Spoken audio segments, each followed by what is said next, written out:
जय श्री कृष्णा। दर्शकों, चंद्र ग्रहण लगने जा रहा है आने वाली पूर्णमासी को। भादो मास की पूर्णमासी को 7 सितंबर 2025 रविवार के दिन यह ग्रहण लगेगा। ग्रहण के समय क्या करना चाहिए, क्या नहीं करना चाहिए, विशेष करके गर्भवती माताओं बहनों को किन बातों का ध्यान रखना चाहिए, यह सब जानकारी मैं आपको प्रदान करता हूँ। प्रिय दर्शकों, वैसे वैज्ञानिकों की दृष्टि से सूर्य और चंद्र ग्रहण एक खगोलीय घटना मात्र होती है। इन्हें नए नए रिसर्च अनुसंधान करने का एक अवसर मिलता है, इसीलिए इनके लिए यह एक खगोलीय घटना मात्र है। परंतु हमारे प्राचीन भारतीय धर्म ग्रंथों के अनुसार सूर्य और चंद्र ग्रहण का एक विशेष महत्व है। मैं अपने धर्म ग्रंथों के अनुसार आपको जानकारी प्रदान करता हूँ। प्रिय दर्शकों, ध्यान रहे 7 सितंबर 2025 रविवार की रात्रि को 9:53 पर यह ग्रहण लगेगा। मध्य रात्रि के उपरांत, मध्य रात्रि अर्थात आधी रात के बाद 1:25 पर यह ग्रहण समाप्त होगा। कहीं कहीं पर इनका समय अलग अलग भी बताया गया है। अलग अलग प्रांतों में अलग अलग समय में ग्रहण लगेगा। यह जानकारी मैं आपको श्री वल्लभ मणिराम पंचांग के अनुसार दे रहा हूँ। वहीं दिवाकर पंचांग के अनुसार रात्रि को 9:57 से लेकर के 1:26 तक यह ग्रहण लगेगा।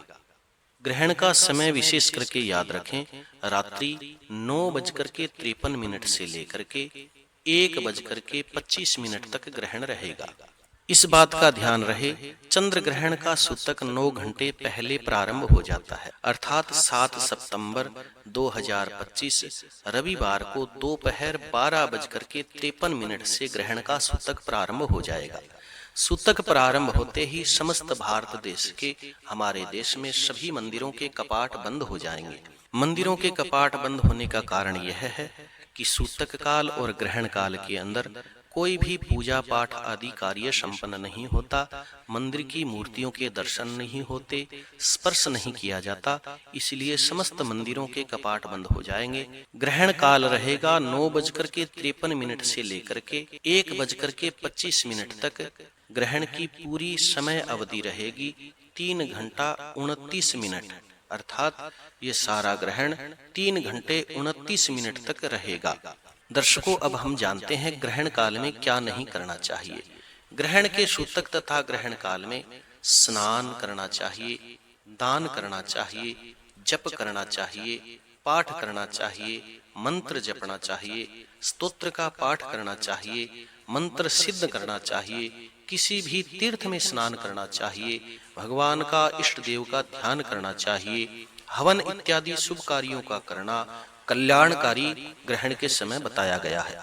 जो धर्मात्मा धर्मनिष्ठ लोग होते हैं वे ग्रहण समाप्त होने के बाद में दान देते हैं, तो अपनी राशि के अनुसार अन्न, जल, चावल, सफेद वस्त्र, ऋतु के अनुसार फल इत्यादि जो है, इन सब चीजों का संग्रह कर लेना चाहिए, ताकि ग्रहण समाप्त होने के बाद में अपनी राशि के अनुसार दान दिया जा सके। अगले दिन प्रातःकाल 8 जुलाई को सूर्य उदय के समय फिर स्नान करके संकल्प पूर्वक सारी इकट्ठी करी हुई सामग्री यथा योग्य ब्राह्मण को दान देनी चाहिए। कहा जाता है पुत्र की उत्पत्ति के समय, यज्ञ के उपरांत, सूर्य की संक्रांति के समय, सूर्य और चंद्र ग्रहण के बाद में रात्रि में भी स्नान किया जा सकता है। रात्रि में स्नान करने का दोष नहीं लगता। अब हम जानते हैं कि ग्रहण काल में और सूतक काल में क्या नहीं करना चाहिए।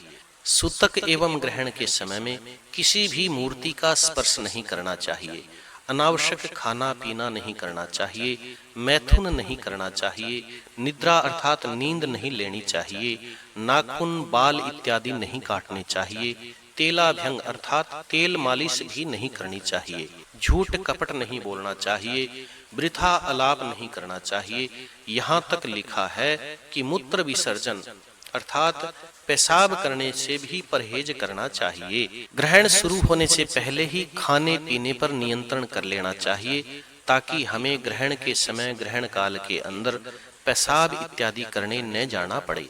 परंतु वृद्ध लोगों को, रोगियों को, जो घर में बालक होते हैं उन्हें, गर्भवती माताओं बहनों को यथा योग्य भोजन, दवाई आदि लेने में दोष नहीं लगता। अब जानते हैं गर्भवती माताओं को किन बातों का ध्यान रखना चाहिए। विशेष करके गर्भवती माताओं बहनों को ग्रहण के समय में सब्जी इत्यादि काटना, किसी भी चीज को काटना छाटना नहीं चाहिए। पापड़ इत्यादि सेकना, रोटी सेकना, रोटी बेलना इत्यादि यह काम नहीं करना चाहिए। उत्तेजित कार्य कोई भी नहीं करना चाहिए, जिसमें जोर लगाना हो या मन उत्तेजित हो, ऐसा कोई भी काम नहीं करना चाहिए। इन सब चीजों से परहेज करना चाहिए। गर्भवती माताओं बहनों को धार्मिक ग्रंथ का पाठ करते हुए प्रसन्न रहना चाहिए ग्रहण के समय में। ऐसा करने से भावी जो संतान होती है गर्भ में, उसका स्वास्थ्य बढ़िया रहता है एवं संतान सद्गुणी होती है। गर्भवती माताओं को सोना नहीं चाहिए, हाथ में कुशा रखनी चाहिए। कहीं कहीं देश काल के अनुसार सूत की गुच्छी और कुशा लेकर के माताएं बहनें बैठती है, क्योंकि कुशा को ग्रहण काल स्पर्श नहीं कर सकता। ग्रहण के समय में कुशा पवित्र रहती है। ग्रहण का सूतक लगने से पहले इन चीजों के अंदर कुशा डाल देनी चाहिए। दूध में, दही में, अचार में, चटनी में, मुरब्बे के अंदर कुशा के तिनके डाल देना चाहिए, ताकि यह चीज ग्रहण काल के अंदर दूषित ना हो। क्योंकि कुशा डालने से कोई भी चीज दूषित नहीं होती, ग्रहण का प्रभाव उसके ऊपर नहीं होता। सूखे खाद्य पदार्थों के अंदर कुशा डालने की आवश्यकता नहीं होती, क्योंकि सूखी चीजों के ऊपर ग्रहण काल का कोई भी प्रभाव नहीं होता। जय श्री कृष्णा। यह जानकारी आपको कैसे लगी कमेंट में जरूर बताइएगा।